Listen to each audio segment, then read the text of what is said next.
A mulher do fluxo de sangue foi a pessoa que tocou na orla das vestes de Jesus. Ela pensou que poderia ser curada sem que Jesus a percebesse.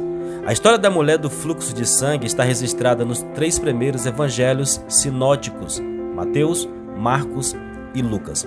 É interessante notar que esse milagre sobre a mulher do fluxo de sangue ocorreu quando Jesus estava indo realizar outro milagre. Ele estava indo a caminho da casa de Jairo, cuja filha estava então em um estado terminal. A Bíblia não registra o nome da mulher que tinha o fluxo de sangue. Tudo o que se sabe é que provavelmente ela era uma moradora da cidade de Gafarnaum. Antes de se encontrar com Jesus, ela já havia sofrido por 12 anos de uma hemorragia. Alguns estudiosos entendem que o fluxo de sangue daquela mulher era constante. Já outros entendem que a hemorragia não era necessariamente constante, mas certamente era frequente. Então, periodicamente, ela sofria com a perda excessiva de sangue. Seja como for, aquela hemorragia lhe deixava debilitada fisicamente. Além disso, o fluxo de sangue também a tornava impura segundo a lei mosaica, a lei de Moisés. Levítico capítulo 15, versículo 19. Dessa forma, aquela mulher enfrentava uma série de privações religiosas e sociais. Ela jamais poderia ir ao templo em Jerusalém. Tudo o que ela tocava também era visto como imundo, diante da lei levítica. A cama em que ela dormia, a cadeira em que ela se sentava, as coisas que ela usava e as roupas que ela vestia eram todas imundas. Qualquer um que tocasse a mulher do fluxo de sangue era considerado também imundo. A Bíblia diz que a mulher do fluxo de sangue havia procurado ajuda de todas as formas. Ela gastou tudo o que tinha com os médicos de sua época, mas nenhum tratamento médico resolveu o seu problema e a sua saúde piorava cada vez mais ao longo de 12 anos. Marcos, capítulo 5, do verso 25 ao verso 26. Tudo isso indica a situação desesperadora daquela mulher. Nos últimos 12 anos, ela havia vivido na solidão, acompanhada da vergonha. Jesus estava seguindo por um caminho em Gafarnaum, cercado por uma grande multidão. Ele já havia curado muitas pessoas naquela região, então era natural que as pessoas o acompanhassem ali. A multidão era tão grande que acabava dificultando sua caminhada. Eram muitos esbarrões e Jesus caminhava apertado e com dificuldade. A mulher do fluxo de sangue viu em Jesus a oportunidade única de sua vida. Ela creu que, se ao menos tocassem em suas vestes, a hemorragia seria estancada. Então, ela foi por trás da multidão e tocou na orla do vestido de Jesus. Imediatamente ela foi curada. Está registrado em Marcos capítulo 5, versículo 29. A mulher do fluxo de sangue achou que poderia tocar em Jesus silenciosamente, ser curada e permanecer anônima. Por causa da sua condição, naturalmente ela não desejava se expor publicamente. Tão logo que tocou na orla das vestes de Jesus, a mulher entendeu que havia sido curada. Talvez por um instante, ela provavelmente concluiu que Jesus nunca haveria de percebê-la. Porém, a mulher do fluxo de sangue estava enganada. Jesus sentiu que alguém havia lhe tocado de forma diferente. Por isso ele perguntou: quem tocou nas minhas vestes? Marcos capítulo 5, versículo 30. Os discípulos acharam que a pergunta de Jesus não fazia sentido.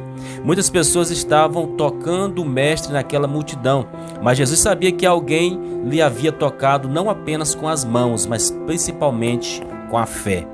Aqui vale dizer que, como homem, Jesus de fato não sabia quem lhe havia tocado, mas como Deus, ele sabia que, em resposta a um toque de fé, poder curador havia saído dele. A natureza divina de Jesus certificou que o milagre havia ocorrido. Então a mulher que havia sofrido com fluxo de sangue escutou a pergunta de Jesus e percebeu que ele a procurava no meio da multidão. Ela entendeu que não podia se esconder. Sua fé oculta seria revelada. A Bíblia diz que naquele momento a mulher se aproximou de Jesus temendo e tremendo e lhe declarou toda a verdade.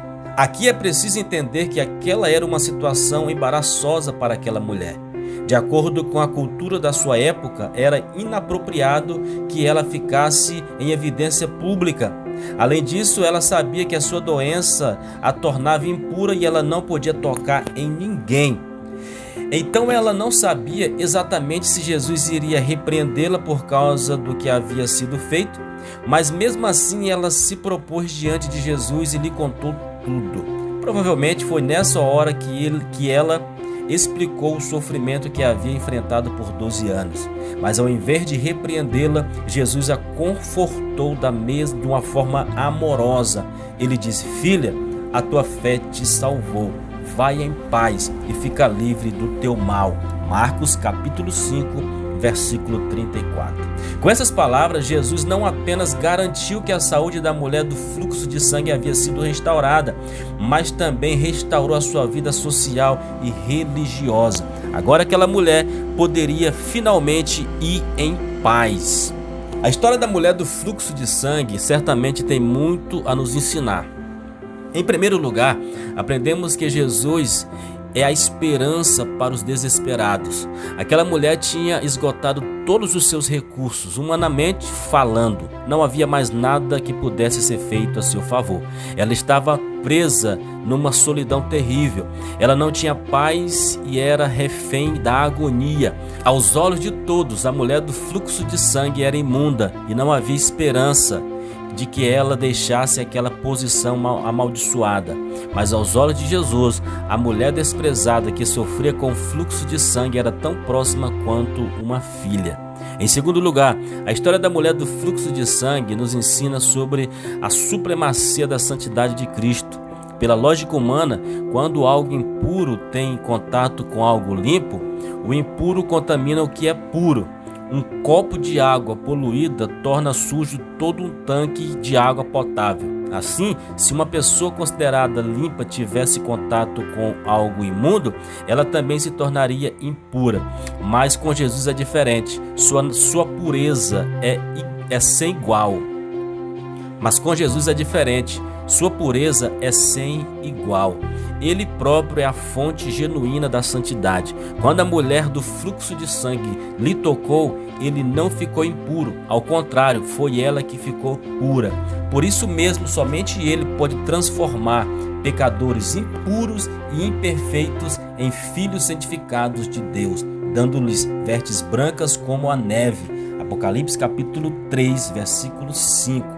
Em terceiro lugar, a história da mulher do fluxo de sangue nos ensina que a fé é um instrumento para a manifestação do poder de Deus.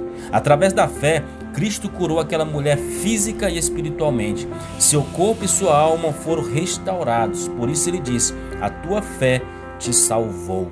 Além disso, ao enfatizar sobre a fé como um instrumento de milagre, Jesus automaticamente tratou de acabar com qualquer tipo de superstição. Assim como esta mulher, coloque a sua fé em Cristo e creia que tudo é possível àquele que crê. Eu sou Paulo Domério, você está no meu canal, eu deixo aqui o meu abraço para você e te peço, deixe aqui a sua inscrição, deixe o seu like nesse vídeo e compartilhe com o maior número de pessoas possíveis. Deus abençoe, fique com o meu abraço e até a próxima, em nome de Jesus.